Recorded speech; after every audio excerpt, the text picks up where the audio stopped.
The Bloody Stalemate by Alexa and Mario. The Western Front is over 400 miles long as it falls between the Swiss border and the North Sea. The Western Front is known for all the battles that took place and a number of casualties within the region. The bloodiest battle in history was fought on the Western Front, the Battle of Somme. This battle is known for having the most casualties ever in a battle and being the bloodiest battle in history. Leslie Bell recounts his time from the Battle of Somme. First two lot being got out of the trenches full of dead and dying. So we advanced over, got out of the trench, advanced about 50 yards. After many battles, the Western Front stagnated into trench warfare. After 4 days of fighting and the Germans retreated, it was the first major clash on the Western Front.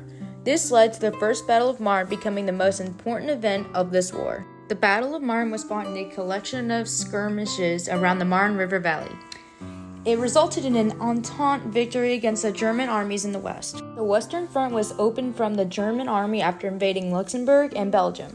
This led to the German army gaining military control in industrial regions in France. The Schlieffen Plan of 1905 is named after General Alfred Graf von Schlieffen. The Schlieffen Plan was to quickly defeat France, then shift to fight Russia. They believed they could win against Russia because Russia lagged in the railroad system, so it took longer to supply its front lines. The three main reasons for the Schlieffen Plan are lack of manpower, underestimation of the speed of Russia troop deployments, and belief that Britain would not defend neutral Belgium. In the end, the plan did not work because it led to trench warfare and the Germans were outnumbered by Allied forces. The First Battle of the Marne was one that would be remembered by all who fought in the First World War. It was a brutal attack with a bit of irony to it. The day the battle began, it was all bright and sunny and cheerful, so you would never imagine such a beautiful day to be tainted with bloody warfare. It was a hard-fought battle between the invading Germans and the Entente between Britain and France. It all started when Germany decided to approach Paris in an attempt to invade and claim, but the Entente wasn't about to go down without a fight. The Entente gave an all-out effort to drive back German forces, and so began the First Battle of the Marne. Throughout the whole battle, the Entente fought extra hard to keep the Aisne sector, and Germany had taken notice of this. The results of the battle was in the Entente's favor, but Germany had still managed to capture a large portion of the industrial northeast of France. The battle ended September 12, 1914, with the Entente coming out on.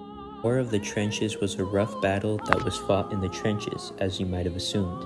This was a war fought between the German troops and multiple Allied forces between Britain, France, and the United States.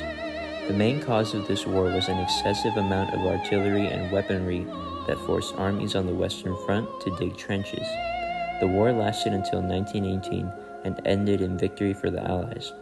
One of the biggest factors to the Allies' victory was the help of their tanks. The tank was invulnerable to the machine guns and other artillery from the enemy forces. With the help of their tank, the Allies managed to secure a victory in the spring of 1918.